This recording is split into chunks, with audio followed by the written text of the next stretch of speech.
ఓం గంగణవతే నమ ఐం సరస్వతి నమ శివాయ గురవే నమ శ్రీమాత్రే నమో నమ మాతృభ్యో పితృభ్యో ఋషుభ్యో నమో నమ యా దేవీ సర్వభూతేషు మాతృరూపేణ సంస్థిత నమస్తస్యై నమస్తస్యై నమస్తస్యై నమో నమ. యూట్యూబ్ ప్రేక్షకులందరికీ కూడా నమస్కారం అండి. నేను పాలపర్తి గురునాథ్ శర్మ, జ్యోతిషం వాస్తు సిద్ధాంతిని. ఈ రోజున మనమంతా కూడా చెప్పుకునే కంటెంట్ ఏంటంటే ప్రధానంగా గోచారరీత్యా చంద్రమంగళ యోగం అంతా కూడా విశ్వవసన సంవత్సరం జూలై మాసంలో అంతా కూడా 28వ తారీఖు రోజున సంభవిస్తుంది.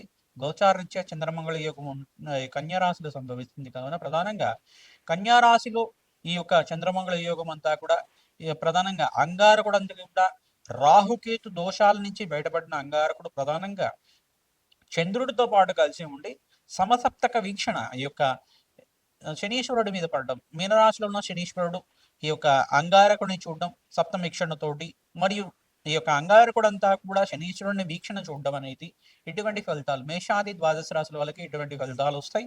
గోచారరీత్యా గ్రహాల యొక్క దృష్టి కలయిక వీక్షణ అంతా కూడా ఈ రకంగా ఉంది. వాళ్ళ భావ ఫలితాలంతా కూడా ఈ యొక్క మాస ఫలితాల్లో భాగంగా చెప్పడం జరుగుతుంది.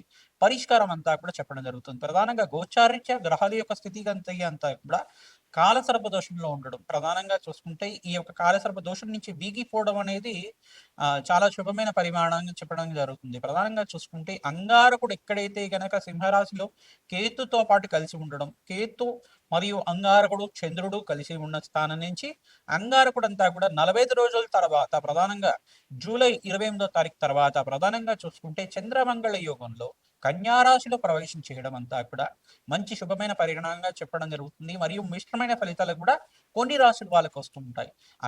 అశుభ ఫలితాలంతా కూడా యోగం నుంచి ఎటువంటి మంచి ఫలితాలు రావడానికి ఆస్కారం ఉంటుంది. ఇటువంటి ఫలితాలంతా కూడా చంద్రమంగళ యోగం వల్ల ఎటువంటి మంచి ఫలితాలు వస్తాయి. ఈ యొక్క శనీశ్వరుడి యొక్క వీక్షణ వల్ల ఎటువంటి దోషం అంతా కూడా నివారణ చేసుకోవడానికి ఎటువంటి పరిష్కారాలు ఆచరించాలి.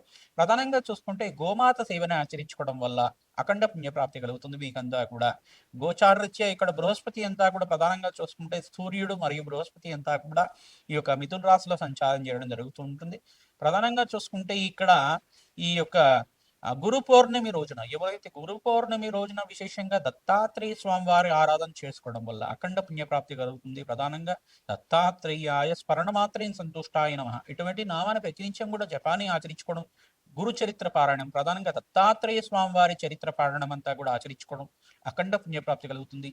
వ్యాస పౌర్ణమి రోజునంతా కూడా విశేషంగా వ్యాస భగవానుడి యొక్క చరిత్రనంతా కూడా వినడం వల్ల అఖండ పుణ్య ప్రాప్తి కలుగుతుంది. కావున ఈ యొక్క ప్రధానంగా పరాశర మహర్షి యొక్క చరిత్ర కానీ మత్స్యకంతి యొక్క చరిత్ర ఈ యొక్క ప్రధానంగా ఈ యొక్క ద్వాపర యుగంలో జరిగిన ఘట్టం అంతా కూడా ఎటువంటి ఇతిహాసం అంతా కూడా జరిగింది. ప్రధానంగా ఆ కురువంశం అంతా కూడా ఏ రకంగా ఆవిర్భావం జరిగింది. ప్రధానంగా చూసుకుంటే ఇక్కడ చంతన మహారాజు చరిత్ర కానీ ప్రధానంగా చూసుకుంటే ఇక్కడ ఈ యొక్క ప్రధానంగా ఈ యొక్క గ్రహ దోషాలంతా కూడా ఈ రకంగా ఉన్నాయి. ఈ గ్రహ దోషం నుంచి బయటపడడానికి ఎటువంటి పరిష్కారాలు ఆచరించారు. భీష్మ పితామహ యొక్క చరిత్ర అంతా కూడా ఉంటుంది. భీష్ముడి యొక్క చరిత్ర ప్రధానంగా భీష్మ పితామహుడు అని చెప్పేసి అంటారు. ప్రధానంగా భీష్ముడి యొక్క జననం ఏ రకంగా జరిగింది, ఈ యొక్క అష్టవసుల యొక్క జననాలు ఏ రకంగా జరిగాయి, అష్టవసుల యొక్క ఇతిహాసం ఏంటి, అష్టవసుల యొక్క శాప ఇతిహాసం ఏంటి, ప్రధానంగా ఈ యొక్క వశిష్ఠ మహాముని ఈ అష్టవసులకి ఇచ్చిన శాప ఇతిహాసం ఏంటి, ఈ ఘట్టానంతా కూడా అందరూ ఒక పారాయణం లాగా చెప్పుకోవడం లాగా ప్రధానంగా చూసుకుంటే పూర్వం జరిగిన కథనంతా కూడా పారాయణం చేసుకోవడం, ఆ ఇతిహాసాన్ని అంతా కూడా ప్రవచనం లాగా వినడం అంతా కూడా అఖండ పుణ్యప్రదాయంగా ఉంటుంది. ఈ యొక్క మత్స్యగంధికంతా జననం జరిగింది. ప్రధానంగా మత్స్యగంధికంతా కూడా పుట్టాడు కావున ఆ మత్స్యగంధి ఈ యొక్క ఇతిహాసం అంతా కూడా ఈ రకంగా ఉంటుంది. ఆ ఒక చరణం అంతా కూడా కాశీ మహారాజు యొక్క చరిత్ర అంతా కూడా ఈ రకంగా ఉంటుంది. ఈ మహారాజు యొక్క చరిత్ర అంతా కూడా ఈ రకంగా ఉంటుంది.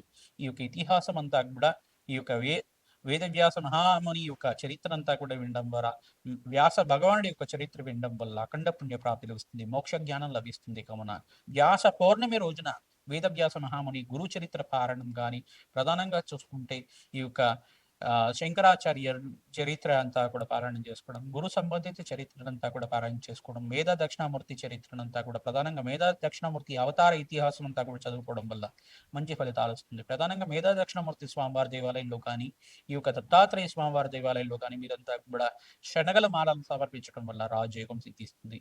గురుకటాక్షం వల్ల కార్యసిద్ధి కలుగుతుంది. అష్టైశ్వర్య యోగం సిద్ధిస్తుంది. ఈ చంద్రమంగళ యోగంలో ప్రధానంగా శనీశ్వర దోష నివారణార్థం మేషాది ద్వాదశ రాశుల వాళ్ళకి ఈ మాసంలో ఎటువంటి ఫలితాలు చేసుకోవాలి, పరిష్కారాలు ఆచరించాలి, అంతా కూడా తెలుసుకుందాం. మీనరాశి జాతకులకి జూలై నెల మాస ఫలితాల్లో భాగంగా విశేషమైన పుణ్య ఫలితం వచ్చే విధంగా ఎటువంటి పరిష్కారాలు ఆచరించాలి? జూలై మాసంలో అంతా కూడా చంద్రమంగళ యోగం అంతా కూడా 28వ తారీఖు రోజున సంభవిస్తుంది. ప్రధానంగా కన్యారాశి ప్రవేశం చేస్తున్న అంగారకుడు రాహుకి దోషాల నుంచి బయటపడిన తర్వాత అంగారకుడు కన్యారాశిలో ప్రవేశం చేస్తున్నారు 45 రోజుల తర్వాత. ప్రధానంగా చూసుకుంటే చంద్రమంగళ యోగం అనేది చంద్రుడు మరియు అంగారకుడు కలయిక, పరస్పర వీక్షణ అంతా కూడా శనీశ్వరుడు అంగారకుడు పరస్పర వీక్షణ జరుగుతుంది, సమసప్త వీక్షణ జరుగుతుంది. అఖండ పుణ్యప్రాప్తి వచ్చే విధంగా వీరంతా కూడా ఏలినాటి శని ప్రభావంలో ఉన్నారు కావున శనీశ్వర ప్రీతికరంగా తైలాభిషేకము తిలలు దానం చేయడం యొక్కరంగా ఉంటుంది. ఓం శరవణ బపాయ నమః నామాన్ని జపం చేసుకోవడం వల్ల అంగార గ్రహదోష నివారణ జరుగుతుంది. ప్రతినిత్యం కూడా సుబ్రహ్మణ్య స్వామి ప్రీతికరంగా ఈ యొక్క దానిమ్మ పళ్ళ రసంతో అభిషేకం చేసుకోవడం అఖండ పుణ్యప్రాప్తి కలుగుతుంది. గంధోతకంతో, నారికల జలంతో, చెరుకు రసంతో మరియు ద్రాక్ష పళ్ళ రసంతో అభిషేకం చేయడం వల్ల, తేనెతో అభిషేకం చేయడం వల్ల అఖండ పుణ్యప్రాప్తి కలుగుతుంది. ధన ధాన్యాది సమృద్ధి కలుగుతుంది. సువాసిని అక్షర విధానం ఆచరించాలి. ఎవరైతే కనుక శ్రావణ మాసంలో విశేషంగా సువాసిని అక్షర విధానం చేసుకుంటారో, ముత్తైదులకంతా కూడా శనగలు దానం చేయడం వల్ల, వస్త్రదానం చేయడం వల్ల ఆకస్మిక ధనలాభ ధనయోగం సిద్ధిస్తుంది. ధనప్రాప్తి కలుగుతుంది. విశేషమైన పుణ్యప్రాప్తి కలుగుతుంది. అష్టైశ్వర యోగం సిద్ధిస్తుంది కావున అందరికీ విశేషమైన పుణ్యప్రాప్తి వచ్చే విధంగా పరిష్కారం చెప్తున్నాం. ప్రతినిత్యం కూడా నవగ్రహ శాంతి హోమాది కార్యక్రమాలు ఆచరించుకోవడం రాజయోగానికి కారణమవుతుంది. ధనప్రాప్తి కలుగుతుంది. అఖండమైన పుణ్యప్రాప్తి కలుగుతుంది కావున అందరికీ విశేషమైన పుణ్యప్రాప్తి వచ్చే విధంగా పరిష్కారాలు చెప్తున్నాం. ప్రతినిత్యం కూడా అమ్మవారికి ప్రీతికరంగా జప హోమాది కార్యక్రమాలు ఆచరించండి. చండీ హోమాది కార్యక్రమాలు, శ్రీసూక్త విధానంగా హోమాది కార్యక్రమాలు ఆచరించండి. ఏలినాటి శని ప్రభావం నుంచి బయటపడతారు.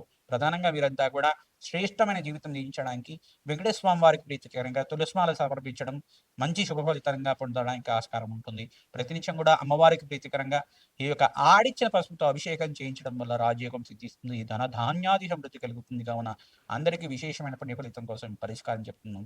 రాజయోగానికి కారణమవుతుంది. శ్రీమాత్రే నమః నామాన్ని ప్రతినిత్యం కూడా జపాన్ని ఆచరించండి. గోమాత సేవలో భాగంగా ఉలవలు శనగలు ప్రధానంగా బొబ్బర్లంతా కూడా నానబెట్టిన బొబ్బర్లు కానీ ఈ యొక్క ఉలువలు కానీ శనగలు కూడా నానబెట్టినవన్నీ కూడా గోమాతకు సమర్పించడం వల్ల ఆకస్మిక ధనలాభం సిద్ధిస్తుంది. ధన ధాన్యాది సమృద్ధి కలుగుతుంది. క్రమేపీ ప్రతిరోజు కూడా గోమాత సేవం చేయండి. రావి చెట్టుకి ప్రదక్షిణాలు ఆచరించండి. తద్వారా మీకంతా కూడా రాజయోగం సిద్ధిస్తుంది. ధన ధాన్యాది సమృద్ధి కలుగుతుంది. శ్రీమాత్రే నమః.